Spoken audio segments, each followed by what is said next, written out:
The warm glow of the Texas sunset filters through the bay window of our home, casting a golden hue on the family portraits lining the wall.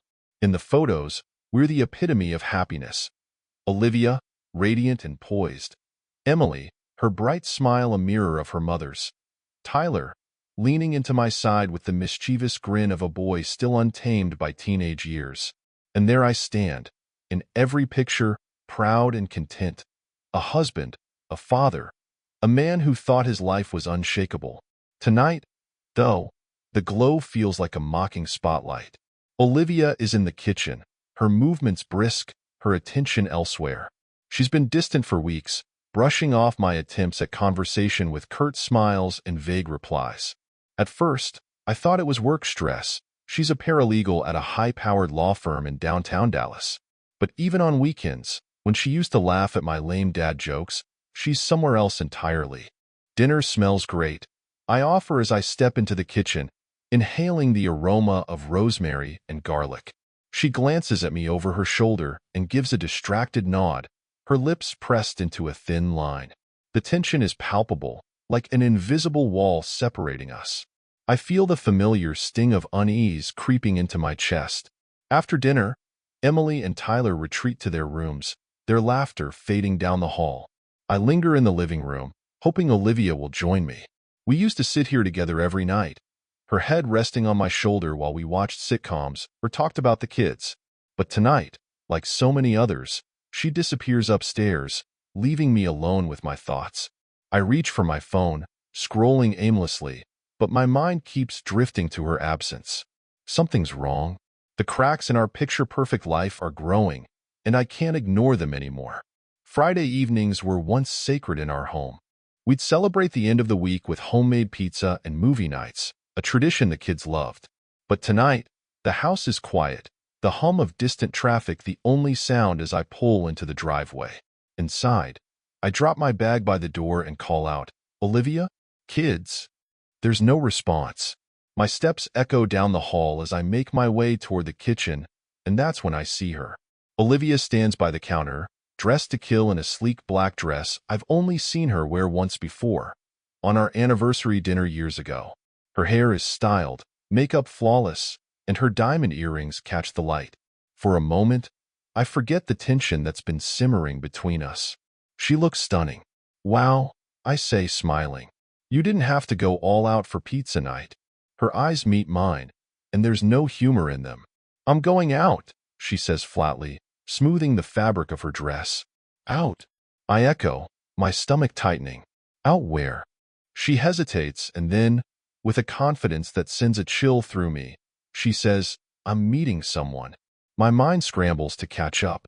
Meeting someone? Like a client? A friend? She exhales sharply, as if annoyed by my naivety. "No, Jack. A man. Someone I've been talking to." The words hit me like a sledgehammer. For a moment, I can't breathe. "You're what?" My voice cracks, disbelief and anger rising in equal measure. "I need this," she continues, her tone maddeningly calm. "I need to feel desired, attractive. This is just one night, nothing more." I take a step back, my fists clenching at my sides. "Are you kidding me, Olivia? You think you can just go on a date with another man and come home like nothing happened?" "It's not about you," she snaps, her voice sharpening. "This is about me, about rediscovering who I am." "Rediscovering who you are?" I repeat, my voice rising. "What about who we are? What about our marriage? Our family?" She doesn't answer right away. Her gaze shifts toward the floor, and for a fleeting moment, I think she might reconsider. But then she straightens, her chin lifting defiantly. "I'm not asking for permission, Jack. I'm telling you. Don't do this," I plead, my voice breaking. "If you walk out that door, you're ending this marriage. Is that what you want?" She stares at me, unblinking. "I'm going, Jack. Do whatever you need to do." And with that, she grabs her purse and heads for the door. I stand there, frozen, as the sound of her heels fades into the night. The front door slams shut, and I feel the weight of it echo through my chest. In that moment, I know nothing will ever be the same. The house is quiet, eerily so. I sit on the edge of the couch, staring at the door Olivia just walked out of, her words echoing in my mind. I'm going, Jack. Do whatever you need to do. How can someone you've loved for so long, someone you've built a life with, say something so heartless? I glance at the family photo on the wall, our smiles frozen in time, a cruel mockery of what our lives have become. I close my eyes, gripping my knees as the weight of it all bears down on me. This isn't the woman I married. This isn't the life we promised each other. I remember our wedding day like it was yesterday. Olivia, radiant in her white dress, her eyes sparkling as she said, "For better or worse, in sickness and in health, for as long as we both shall live." I believed every word, and I meant every word I said in return. I never imagined I'd be here, betrayed and discarded like an afterthought. A surge of anger rises in me, hot and suffocating. I grab my phone and open her contact, my thumb hovering over the call button. But what would I even say? She made her choice. She made it clear this wasn't about us, or me, or even our family. It was about her, and whatever she thought she needed. My thoughts spiral, each one cutting deeper than the last. How long has this been going on? Is he someone she works with? A stranger she met online? The questions are endless, and I have no answers. Just the sickening feeling that the woman I thought I knew has become a stranger. The hours pass in a blur. I try to distract myself, turning on the TV, scrolling through my phone, even pacing the living room, but nothing works. My mind keeps replaying her words, her expression, the way she didn't even flinch when I gave her an ultimatum. Finally, I make my way to our bedroom. The sight of the bed we once shared makes my stomach churn. I grab a pillow and blanket, retreating to the couch downstairs. I can't sleep in that bed tonight. Not when it feels like everything it represents has been destroyed. As I lie there, staring at the darkened ceiling, I feel the first sting of tears. I haven't cried in years, not since my dad's funeral. But tonight, the pain is too much. It's not just about Olivia. It's about the family we built, the life we created, and the future that's now crumbling around me. I think about Emily and Tyler, about how this will affect them. How do I even begin to explain this? How do I protect them from the fallout when I can barely hold myself together? Eventually, the exhaustion takes over, and I drift into a restless sleep, haunted by memories of what was and the grim reality of what is. Morning comes, but it doesn't bring clarity, only more questions. I stare at myself in the bathroom mirror, my reflection tired and worn. The man looking back at me doesn't look like the Jack who used to feel proud, strong, and loved. He looks broken. But as I grip the sink, a thought strikes me, sharp and clear. If Olivia wants to destroy our marriage, I won't stop her. But I won't let her destroy me in the process. I've got too much to fight for. My kids, my dignity, my future. I straighten up, staring at my reflection with newfound determination. I'm not going to let her betrayal define me. Not today, not ever. By the time Olivia returns the next morning, I've already made my decision. I hear the front door click open as I sip my coffee at the kitchen table, the same table where we've shared thousands of meals, laughs, and plans for the future. The irony isn't lost on me. She walks in like nothing happened, her heels clicking against the tile. Her black dress is wrinkled, her makeup smudged, and the faint scent of cologne that isn't mine lingers in the air. My stomach churns, but I keep my face neutral.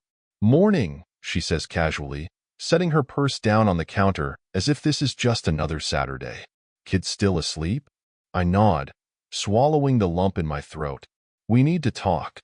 Her eyes flick to mine, and I see it. The slightest flicker of hesitation, of guilt. But it's gone as quickly as it came. "Jack, it's too early for this." "No," I say firmly, my voice steady. "It's not too early. It's late, too late, maybe." She sighs, pulling out a chair and sitting across from me. "Fine. Say what you need to say." I take a deep breath, my fingers tightening around my coffee mug. "If you want to destroy this marriage, go ahead. But don't expect me to just sit here and take it." Her brows knit together, a flicker of irritation crossing her face. "I'm not destroying anything, Jack. I just needed one night. That's it. It doesn't change what we have." "What we have?" I scoff, leaning forward. "Olivia, You walked out of this house last night to be with another man. That's not something you can just sweep under the rug. She crosses her arms, her defensive posture only fueling my anger. You're blowing this out of proportion. It's not like I've been unfaithful for years. I needed to feel alive again. I shake my head, laughing bitterly. Do you hear yourself? You needed to feel alive? What about me? What about the vows we made? Or do those only matter when they're convenient for you? She looks away, her jaw tightening. Jack, I don't want to fight. Neither do I say, my voice softening but not losing its edge. But I can't keep doing this. If you want out, say it. Stop pretending this is something it's not. Her silence speaks volumes. Let me make this simple, I continue, my tone cold and final. If you ever walk out that door again for him, or anyone else, you won't have a husband to come back to. Her head snaps back to me, surprise flickering across her face. You don't mean that. I've never meant anything more, I reply, meeting her gaze. I deserve better than this, Olivia, and so do Emily and Tyler. Her lips press into a thin line, and for a moment, I think she might argue. But then she stands, grabbing her purse and walking toward the stairs without another word. As she disappears into the bedroom, I let out a shaky breath. My heart is pounding, my palms damp, but for the first time in weeks, I feel a sliver of control. This is my line in the sand. I don't know if Olivia will cross it, but if she does, I'll be ready. The tension in the house is unbearable. Olivia and I exist in the same space, but we might as well be living on separate planets. She avoids me, sticking to the bedroom or taking long trips out of the house, her excuses vague and flimsy. I let her. After our last conversation, I've realized something critical.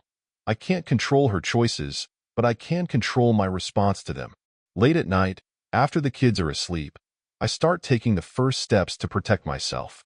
The guest room, once used as storage for old boxes and holiday decorations, becomes my sanctuary.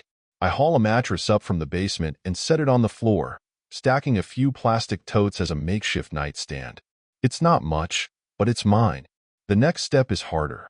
I sit down at my desk and log into our joint bank account, my fingers trembling as I transfer half the balance into a new account under my name. It feels underhanded, but after what Olivia's done, I can't take chances. I leave her enough to manage household expenses for now, but not a cent more. She's already broken my trust. I won't give her the power to ruin me financially too. My next call is to a lawyer. It's humiliating, explaining the situation to a stranger, but I know it's necessary. The attorney, a no-nonsense woman named Karen, listens carefully, her tone neutral but firm. Jack, she says after I've laid everything out, you're doing the right thing by preparing. Texas courts favor mothers in custody disputes, especially with teenagers, but if you can document Olivia's behavior, it might help your case. I don't want to drag my kids into this, I admit, my throat tight, but I won't let her turn them against me either. Understood, Karen replies. We'll focus on protecting your assets and securing your rights as a father. But be prepared, this won't be easy. I hang up, my head heavy with the weight of what's to come. Divorce isn't something I ever imagined for myself. I grew up in a stable home. My parents' love a constant I could always rely on. The thought of putting Emily and Tyler through this feels like a betrayal in itself. But what choice do I have? Days turn into weeks, and the cracks in our family grow wider. Emily barely speaks to me, her allegiance to her mother evident in every cold glance and dismissive comment. Tyler is more conflicted, torn between his loyalty to me and his desire to avoid the growing storm. One evening, as I'm cooking dinner, Emily storms into the kitchen, her phone clutched tightly in her hand. "Why did you take money from the bank account?" she demands, her voice sharp. I pause, the spatula in my hand hovering over the pan. "That's between your mother and me," I reply evenly. "No, it's not," she snaps. "Mom said you're trying to control her, trying to take everything from us." "Emily," I say, turning to face her, "this isn't about control. It's about protecting what's mine, what's ours. Your mother made choices, choices that are affecting all of us. She didn't do anything wrong," she shouts, her face flushed with anger. You're the one tearing this family apart. Her words hit me like a punch to the gut. I want to argue, to tell her the truth about what Olivia has done, but I can't. She's 15, too young to understand, too old to let me protect her from the fallout. I take a deep breath, forcing myself to stay calm. I'm sorry you feel that way, I say quietly, but one day you'll understand. She storms out, slamming the door behind her. I stand there, the sound echoing in my ears, and wonder how much more I can take. But as I sit down to eat alone, I remind myself of the promise I made. To protect myself, to rebuild, to rise from this betrayal. No matter how much it hurts, I won't let Olivia destroy me, or my relationship with my kids. The fallout hits harder than I anticipated. My home, once a sanctuary, now feels like a battleground. The air is thick with tension. Every interaction with Emily and Tyler laced with resentment or strained silence. I used to love coming home, but now I dread it. Olivia's manipulation is working, and I feel powerless to stop it. Emily barely looks at me anymore. Her cold demeanor cuts deep, especially knowing how close we once were. She was my daddy's girl, always quick with a hug and eager to spend time together. But now, she avoids me, siding with her mother in ways that feel deliberate. Mom said you're being unfair, she says one evening, her voice dripping with accusation. She's sitting at the kitchen table, scrolling through her phone while I clean up after dinner. Unfair? I ask, trying to keep my tone neutral. What exactly did she say? She said you're trying to control everything, Emily replies, finally looking up. That you're punishing her for wanting to be happy.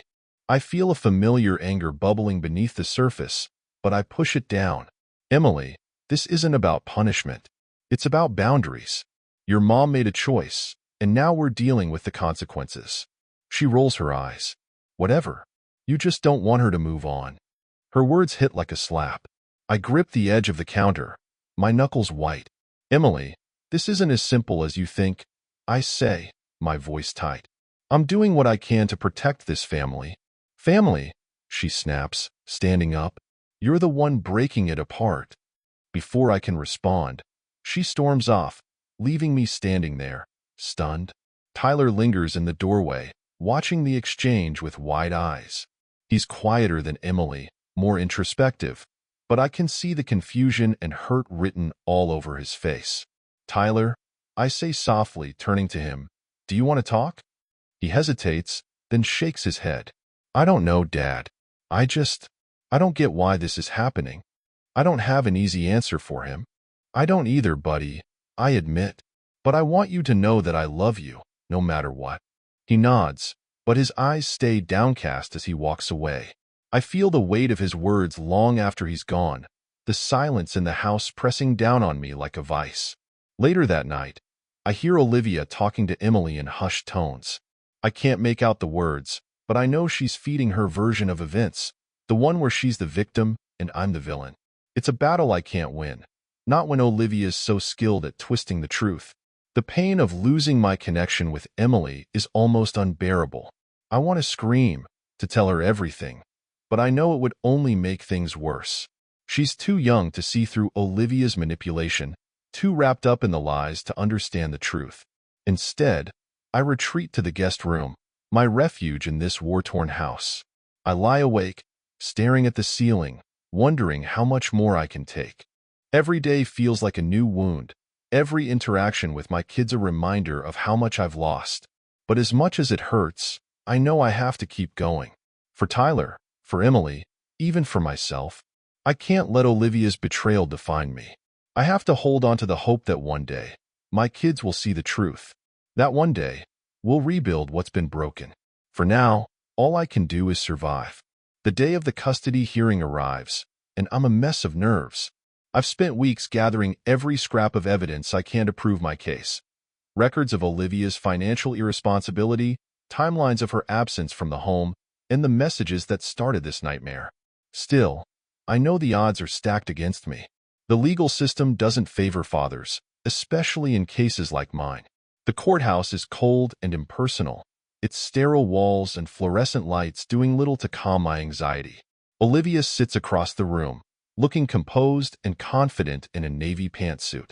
She avoids my gaze, her lawyer whispering something in her ear. Meanwhile, I sit with Karen, who has a thick folder of documents in front of her, her expression one of quiet determination. "It'll be fine," she assures me. "We've prepared for this." But as the judge enters the room and the proceedings begin, I feel a sinking dread in my chest. The opposing attorney paints a picture of me as a controlling, vindictive husband, someone incapable of providing a stable home for the kids. Olivia's calm demeanor only bolsters their case, and I can see the judge nodding along as they speak. When it's our turn, Karen lays out the facts. Olivia's infidelity, her emotional distance from the children, and her questionable financial decisions. But no matter how logical and thorough her arguments are, I can feel the tide working against us. Olivia's role as a mother carries weight, and her lawyer is skilled at twisting the narrative. The worst part comes when Emily takes the stand. Seeing my daughter in this setting, so small and vulnerable, breaks my heart. Her voice wavers as she talks about the tension at home, and I can tell she's parroting Olivia's version of events. "Do you feel safe with your father?" the opposing attorney asks. Emily hesitates, her gaze flickering to Olivia. "I guess," she says softly, "but it's different now. He's always angry." Angry. The word stings, even though I know it's a gross oversimplification. Of course I've been angry. Who wouldn't be? But hearing her say it in this context feels like a betrayal I never expected. When Tyler takes the stand, his testimony is less damning. He talks about missing our family dinners and how much he hates the fighting. But even his neutral stance isn't enough to tip the scales in my favor. By the end of the hearing, the judge rules in Olivia's favor, granting her primary custody. I'm given visitation rights, but they feel hollow, a consolation prize in a battle I was destined to lose. As the ruling is read, I feel a mix of anger, grief, and helplessness. Olivia looks satisfied, her victory evident in the way she gathers her things with deliberate slowness. Emily avoids my gaze, but Tyler glances at me, his expression conflicted. Karen places a hand on my shoulder as we leave the courtroom. "I'm sorry, Jack. We did everything we could." "I know," I reply, my voice hollow. The drive home is quiet, my thoughts a swirling storm of regret and despair. I fought as hard as I could, but it wasn't enough. My relationship with my kids is slipping through my fingers, and there's nothing I can do to stop it. But even as I sit alone in my empty house that night, the weight of defeat pressing down on me, I know one thing for sure. I'm not giving up. I'll use every visitation to remind Emily and Tyler that I'm here, that I love them, and that I'll never stop fighting for them. They're my kids, and no ruling can change that. The house feels suffocating after the court ruling, its once welcoming rooms now echoing with emptiness. I can't stay here, not in this hollow shell of what used to be my life. It's time for a fresh start, even if it's one I never wanted. I find a small, run-down house on the outskirts of town. It's nothing like the home I once shared with Olivia and the kids. The roof sags, the yard is overgrown, and the inside smells faintly of mildew. But it's mine, a blank slate. I tell myself it's not about where you live, but what you make of it. The first few days are grueling. I spend hours scrubbing floors, patching walls, and hauling out decades of forgotten clutter. It's exhausting work, but it keeps my mind occupied. When I'm sanding down old wooden beams or replacing broken tiles, I'm not thinking about Olivia or the kids or the life I've lost. The physical labor offers a kind of catharsis, a way to channel my frustration into something tangible. The garage becomes my sanctuary. I've always loved working on cars. It's a passion I've had since I was a teenager, back when I'd spend weekends fixing up my dad's old Chevy. In the corner of the garage sits my current project, a battered '72 Chevy pickup. It's a rusted heap of metal now, but I can see its potential, just like I can see my own. Every night, I roll up my sleeves and dive into the restoration. I replace the carburetor, rebuild the engine, sand down the rusted panels. Each small victory, a part installed, a dent hammered out, feels like a step toward reclaiming a piece of myself. The truck isn't just a project. It's a symbol of who I want to be: resilient, capable, whole.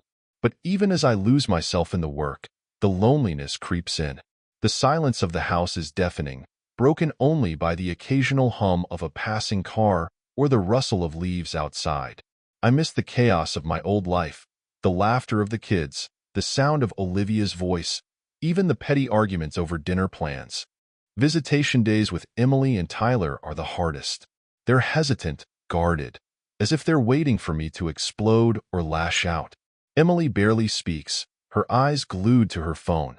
Tyler is quieter than usual, his attempts to bridge the gap between us faltering under Emily's icy demeanor.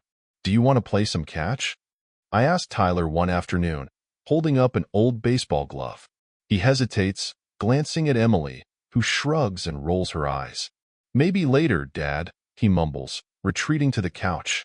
I don't push. I know it'll take time, maybe more time than I'm willing to admit, to rebuild what's been broken.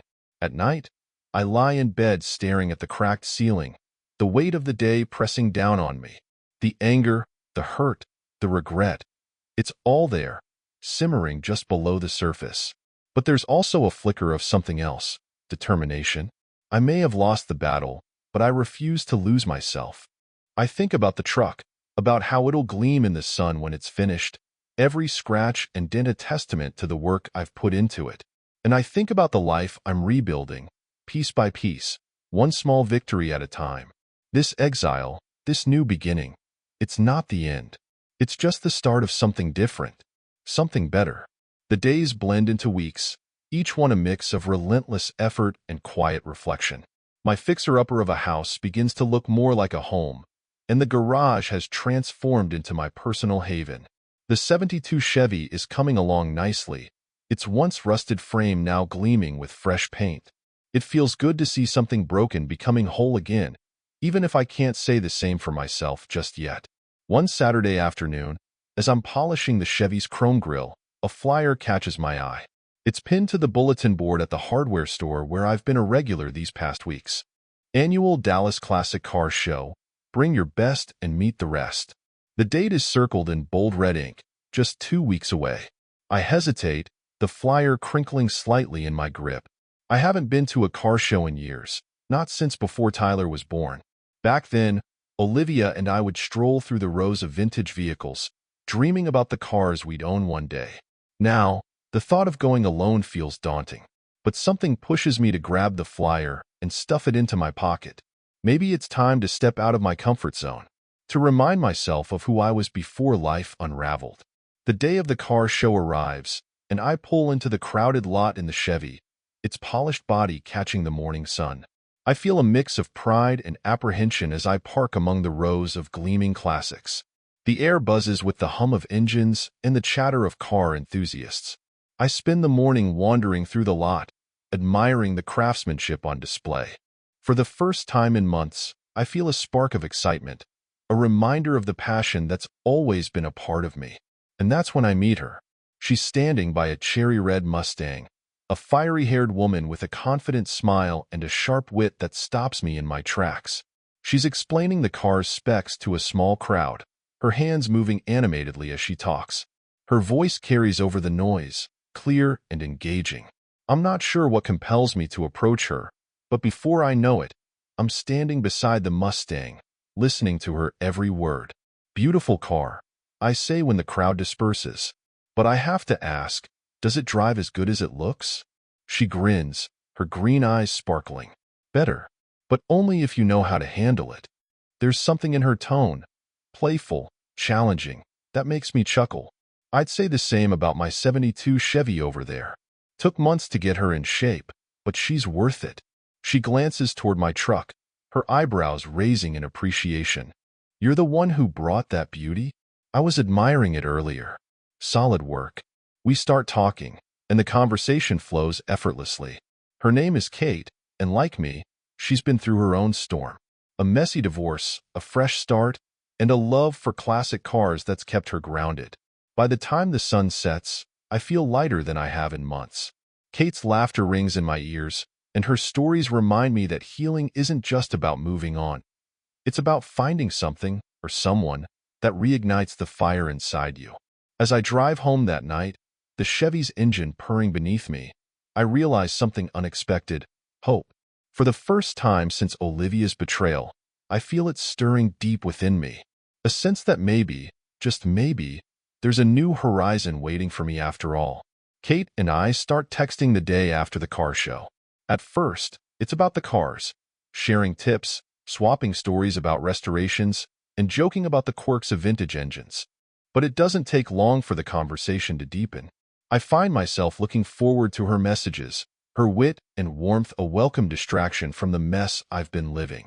A week later, she suggests we meet up for coffee. My first instinct is hesitation. Dating, or even the idea of companionship, feels foreign after everything I've been through. But something about Kate's straightforwardness disarms me. She's not looking for pretense, and neither am I. We meet at a small cafe downtown, the kind of place with mismatched chairs and a chalkboard menu. Kate is already there when I arrive, her fiery hair catching the sunlight as she sits by the window. She greets me with a smile that feels like a lifeline. As we talk, the weight I've been carrying seems to lift, bit by bit. Kate doesn't pry, but when I mention Olivia and the fallout with my kids, she listens without judgment. She shares her own story: a husband who walked away after 15 years, leaving her to pick up the pieces. There's no bitterness in her voice, only resilience. It's a quality I admire, even envy. I thought I'd never trust anyone again, she admits, stirring her coffee. But life has a way of surprising you, doesn't it? I nod, thinking about how our paths have crossed. Yeah, it does. Sometimes in the worst ways, but sometimes not. The conversation flows easily, moving from heavier topics to lighter ones. We laugh about the quirks of car shows, the odd characters we've encountered, and the endless patience required for restoration projects. For the first time in what feels like forever, I'm not looking over my shoulder, waiting for the next blow to fall. I'm just present. When the cafe starts to empty and the sun dips lower in the sky, Kate glances at her watch and smiles. I should probably let you get back to your day. But this was nice, Jack. Really nice. Yeah, I say, feeling a pang of reluctance. It was. She hesitates, then reaches into her bag and pulls out a small card. This is the garage where I keep my Mustang. If you're ever in the mood to trade car tips, or just need a break from your day, you know where to find me. I take the card, feeling a warmth I haven't felt in months. Thanks, Kate. I might just take you up on that. As I watch her walk away, I realize something. For the first time since Olivia's betrayal, I feel a spark of hope. It's fragile, like a flame flickering in the wind, but it's there. Kate has reminded me that life doesn't end with heartbreak. It changes, evolves, and sometimes it opens the door to something better. When I get back to my house, I park the Chevy in the driveway and sit behind the wheel for a moment, staring at the card in my hand. Kate's number is scrawled neatly in the corner, a reminder that healing isn't just about moving on. It's about finding the courage to open up again. I tuck the card into my wallet and head inside, a small smile tugging at my lips. For the first time in a long while, I feel like I'm on the right road. It's a quiet Sunday morning when my phone buzzes on the kitchen counter. I glance at the screen, my heart skipping a beat when I see the name. Emily. We haven't spoken much since the custody ruling, and her calls have become increasingly rare. I swipe to answer, trying to keep the hope out of my voice. Hey, Emily. Hi, Dad, she says, her tone distant. I wanted to talk to you about something. Of course, I reply, leaning against the counter. What's on your mind? There's a long pause, the kind that sets off alarm bells in a parent's mind. When she speaks again, her voice is hesitant. It's about my wedding. Her wedding. The words hit me like a freight train. She's only 18, too young to be making such a huge decision. But I bite my tongue, not wanting to push her away. You're getting married? I ask, keeping my tone neutral. Yeah, she says, her voice soft. Tyler told you about Jason, right? I vaguely remember Tyler mentioning a boyfriend, but I hadn't realized things were this serious. He mentioned him. Congratulations, Emily. I didn't realize it was happening so soon. Thanks, she says, her tone guarded. But that's not why I called. I wait, sensing the tension in her voice. I wanted to ask if you'd come to the wedding, she says. But there's a condition. I frown, the warmth in my chest cooling. What kind of condition? She hesitates again, and I can almost hear her biting her lip. Jason's dad is walking me down the aisle. Mom thought it would be less complicated. The words cut deeper than I thought they could. Less complicated, I echo, my voice tight. I see. Dad, it's not personal, she says quickly. It's just not personal? I interrupt, my voice rising despite my efforts to stay calm. Emily, I'm your father. I've been there for you every step of the way, and now you're asking me to sit on the sidelines while someone else walks you down the aisle? It's not like that, she protests. Jason's dad, he's been really supportive. I feel a bitter laugh rise in my throat, but I swallow it down. Supportive, I repeat. Well, I'm glad someone's been supportive. Dad, please don't make this harder than it has to be, she says, her voice cracking. I want you there, but I also need this day to be about me and Jason, not the past. Her words hang in the air, and I feel the weight of them pressing down on me. I take a deep breath, trying to steady myself. I'm sorry, Emily, I say finally, my voice quieter. But I can't support this. Not like this. There's a sharp intake of breath on the other end of the line. So, you're not coming? I didn't say that, I reply. But if I can't walk you down the aisle, I don't see how I can be part of this. The silence stretches, heavy and painful. When Emily speaks again, her voice is barely above a whisper. I have to go. The line goes dead, leaving me standing in the kitchen, my heart heavy. I stare at the phone in my hand, 1,000 emotions swirling in my chest.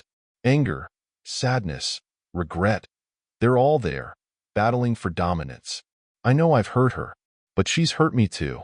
And no matter how much I love her, I can't keep sacrificing pieces of myself to make her or anyone else happy. As I sit down at the table, the weight of the conversation settles over me like a storm cloud. I remind myself of one thing. I've come too far to lose myself now. Even if it costs me the bond one once cherished most, I have to stand my ground. The days following Emily's call are some of the hardest I've faced since Olivia walked out. The rejection stings deeper than I expected, and I wrestle with the question that's haunted me since. Did I make the right choice? Kate notices the tension in me when we meet for coffee a few days later. She sits across from me, her gaze steady and concerned. You're quieter than usual, she says, setting down her mug. Want to talk about it? I sigh, leaning back in my chair. It's Emily. She's getting married and doesn't want me walking her down the aisle. Kate's expression softens, and she reaches out, placing a hand over mine. I'm sorry, Jack. That's tough. Tough doesn't even begin to cover it, I admit. She thinks I'm clinging to the past, but all I've ever wanted was to be there for her. Now, I feel like I'm losing her all over again. Kate is quiet for a moment, her thumb brushing over my knuckles. You're a good dad, Jack, and you've done everything you can. But sometimes, people need time to figure things out for themselves. Even our kids. Her words hit home, and I nod, though the ache in my chest remains. I just wish it didn't have to be this way. She gives me a sad smile. We all do. But you're not alone in this, you know? Her hand stays in mine, a steady anchor as I navigate the storm inside me. Later that week, Kate and I take the next step in our relationship. It's a small, intimate ceremony held in the backyard of her fixer-upper. Her daughter, Jenny, stands beside her as her maid of honor, and Tyler surprises me by showing up and offering to stand by my side. It's a bittersweet moment, but one that fills me with gratitude.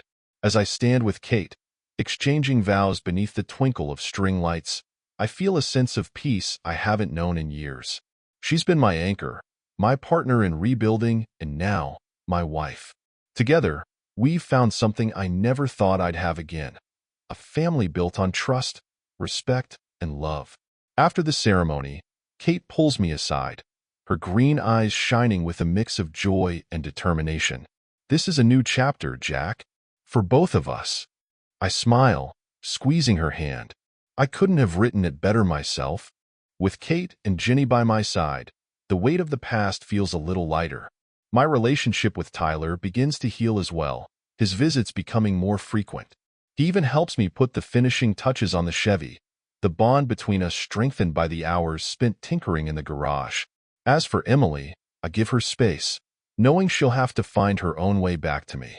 It hurts to stay on the sidelines, but Kate's right. Sometimes, the only thing you can do is wait. The day after our wedding, I sit on the porch with a cup of coffee, watching the sunrise with Kate beside me. The horizon glows with the promise of a new day, and for the first time in a long while, I feel ready to face it. This is my new dawn, and I'm finally at peace with it.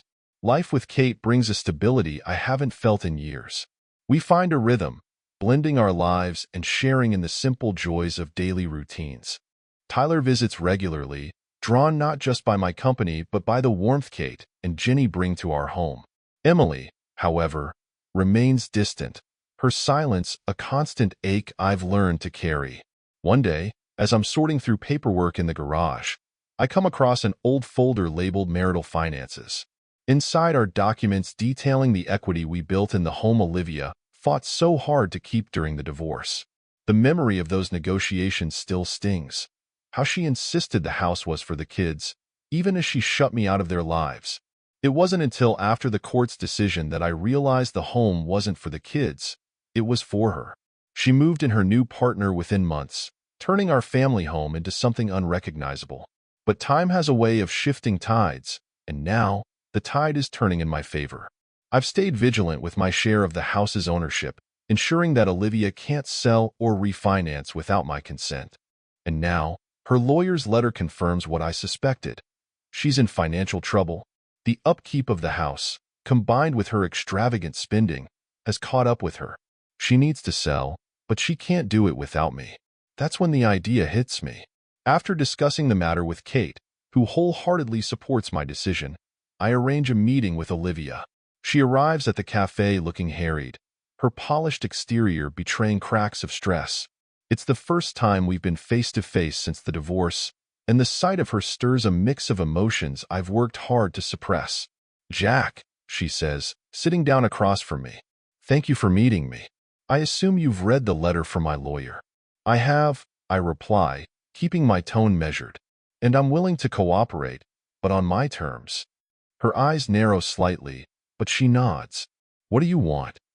I slide a piece of paper across the table. "This is the amount I'm owed for my share of the equity, plus interest. Once that's paid, I'll sign off on the sale." She scans the number, her lips tightening. "Jack, this is more than I can manage right now." "Then find a way," I say evenly. Because until that balance is cleared, I won't budge. Her frustration is evident, but she doesn't argue. She knows she's cornered, and for once, the leverage is mine. We exchange few words after that, and as she leaves, I feel a sense of closure I didn't realize I needed. Weeks later, the sale goes through, and the funds hit my account. With Kate's encouragement, I use a portion of the money to pay off the remaining mortgage on our fixer-upper, turning it into a debt-free sanctuary for our family. The rest goes into savings and investments, securing a future that once felt uncertain. Olivia, now living in a smaller home with her partner, has been forced to confront the consequences of her choices. It's not revenge I sought, but justice, a balancing of the scales after years of imbalance.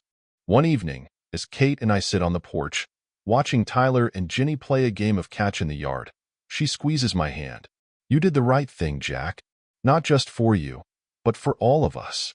I nod, the weight of the past feeling lighter with every passing day. For the first time in a long time, it feels like everything's where it's supposed to be. And it does. Olivia's manipulation may have taken its toll, but it didn't break me. I reclaimed my life, my dignity, and my future. The karma delivered wasn't out of spite, but out of necessity, a way to ensure the past didn't define the life I was building. Months pass, and life settles into a steady rhythm. My days are filled with work, restoring the Chevy to its final glory and sharing quiet evenings with Kate and Jenny. Tyler becomes a more frequent visitor, joining me in the garage to tinker with the truck or play catch in the yard. But Emily remains a shadow, her absence a quiet pain I carry every day. Then, one late afternoon, my phone buzzes with a call. I glance at the screen and freeze. Emily. My heart races as I answer. Emily? Her voice is hesitant, almost trembling. Dad, can I come over? I need to talk to you. Of course, I say without hesitation. Come by any time. An hour later, her car pulls into the driveway. She steps out, her posture tense and her expression unreadable. I meet her at the front door, unsure whether to hug her or keep my distance.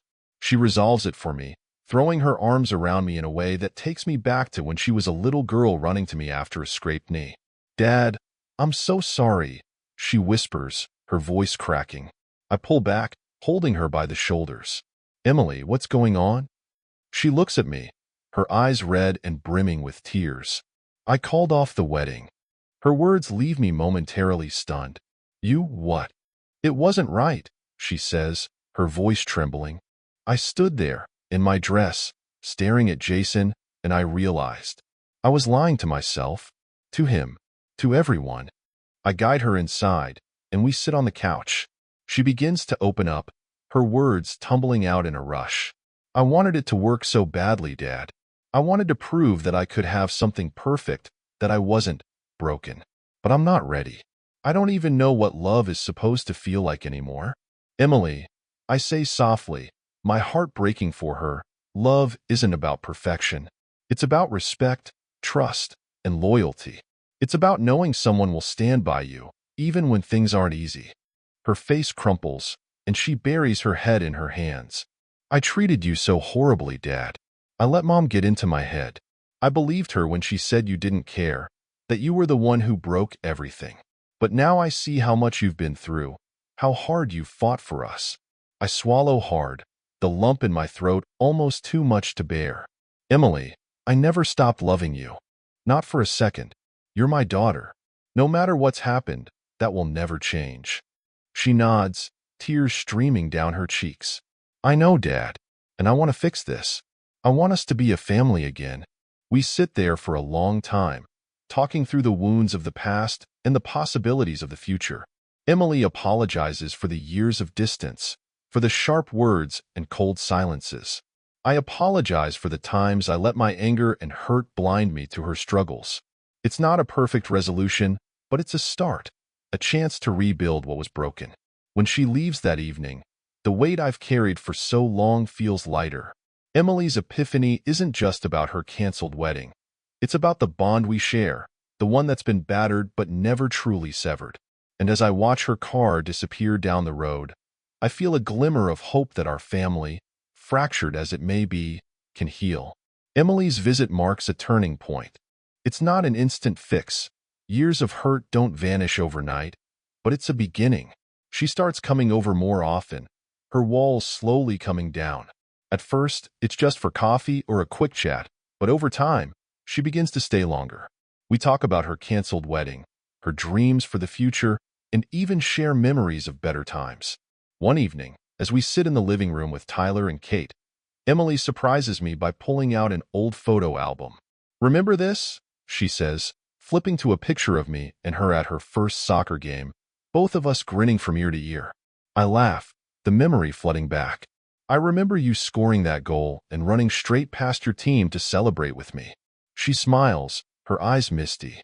You always made me feel like I could do anything. The moment is bittersweet. It's a reminder of what we've lost, but also of what we can rebuild. Over the weeks that follow, we begin to mend our relationship, piece by piece. Emily starts confiding in me again, sharing her fears and aspirations like she used to. It's not the same as before, but it's something new, something better. One Saturday, as I'm working in the garage, Emily walks in and sits on a stool by the workbench. Can I help? She asks, glancing at the tools scattered across the table. I hand her a wrench, smiling. Sure. Let's see if you remember how to work on an engine. She's hesitant at first, but soon she's elbow-deep in grease, laughing as I tease her about her technique. It's a small moment, but it feels monumental, a sign that the distance between us is finally closing. Tyler joins us later, and the three of us spend hours in the garage, joking and working on the Chevy. Kate and Jenny pop in to bring us lemonade, the warmth of their presence adding to the sense of family that's slowly being restored. As the sun sets, we take the truck out for its first drive since the restoration. Emily rides shotgun, Tyler and Jenny in the back, and Kate beside me in the passenger seat. The engine roars to life, and I feel a surge of pride and joy as we cruise down the quiet country roads. Emily leans her head out the window, her laughter carried away by the wind. Tyler whoops from the back, and Kate squeezes my hand, her smile reflecting the happiness I feel. For the first time in years, I feel like I've reclaimed my place in their lives, not as a perfect father, but as a present one. Later that night, Emily pulls me aside. "Dad," she says, her voice steady, "thank you for not giving up on me, on us." I pull her into a hug, my voice thick with emotion. "I'll never stop fighting for you, Emily. You and Tyler are my world." As I watch her leave that evening, I feel a sense of peace I haven't known in years. The road to redemption hasn't been easy, but it's been worth every step. I've rebuilt my life, my family, and my sense of self, and for the first time, I feel truly whole. Months roll by, and life feels brighter than it has in years. My days are filled with purpose, my relationships mending and growing stronger. The once fractured pieces of my world are finding their way back together, creating a new kind of wholeness, one forged through resilience and love. Emily and I have fallen into a comfortable rhythm. She visits often, and our conversations are deeper, more honest than they ever were before. Tyler, too, has become a constant presence, his laughter filling the house as he and I work on smaller car projects together. Kate and Jenny have become the glue that binds us all, their warmth and kindness creating a space where we all feel welcome and safe. One crisp autumn evening, the five of us sit around the fire pit in the backyard. The flames dance in the cool air as we roast marshmallows and share stories. Emily leans her head on my shoulder, a gesture so simple yet so profound it brings a lump to my throat. Tyler sits across from us, recounting a funny moment from school that has everyone laughing, even Kate, whose melodic laugh feels like a soundtrack to this new chapter of my life. As the night winds down, Kate pulls me aside. "You've come a long way, Jack," she says, her voice filled with admiration. "I hope you see that." I nod, the weight of her words settling over me. "I do, and I couldn't have done it without you." She smiles, wrapping her arms around me. "We're a team now, always." The following weekend, I gather everyone for a small celebration. The Chevy, my labor of love and symbol of resilience, is finally complete. I back it out of the garage, its polished exterior gleaming in the sunlight, the engine humming like a heartbeat. Tyler and I worked on every inch of it together, and seeing it in its full glory feels like the perfect culmination of this journey. Emily runs her hand along the hood, her eyes wide with admiration. "Dad, it's incredible." "Thanks," I say, my voice tinged with pride. It's more than just a truck, though. It's a reminder of what we can build when we don't give up. Later that evening, I take the truck for a drive, Kate in the passenger seat and Emily and Tyler in the back. We cruise through the quiet streets, the wind rushing past us as the sun sets in brilliant hues of orange and pink. It feels like the perfect metaphor for my life, a journey that started in darkness but found its way into the light. As I pull into the driveway, Emily leans forward from the back seat, her voice soft but filled with conviction. "Dad, I'm proud of you. For everything." Her words linger in the air, filling the spaces that once felt empty. I glance at Kate, whose hand is in mine, and then back at Tyler, whose grin mirrors my own. This is my family, imperfect, yet stronger than ever. That night, as I sit on the porch with Kate, I reflect on everything that's brought me here. Betrayal tried to break me, but it didn't succeed. Instead, it forced me to grow, to reclaim my dignity, and to build a life filled with the kind of love and loyalty I thought I'd lost forever. As the stars shimmer above, I feel a deep sense of gratitude, not just for the family I've rebuilt, but for the man I've become. The journey hasn't been easy, but it's been worth every challenge. And as I gaze into the night sky, I know that this is only the beginning. Tomorrow is a new day, and I'm ready for whatever it brings. Have you ever faced betrayal or a challenge that changed everything? How did you rise above it? Share your story in the comments. Your experience could inspire someone else. Don't forget to like, subscribe, and join us for more powerful stories of resilience and redemption. See you in the next chapter.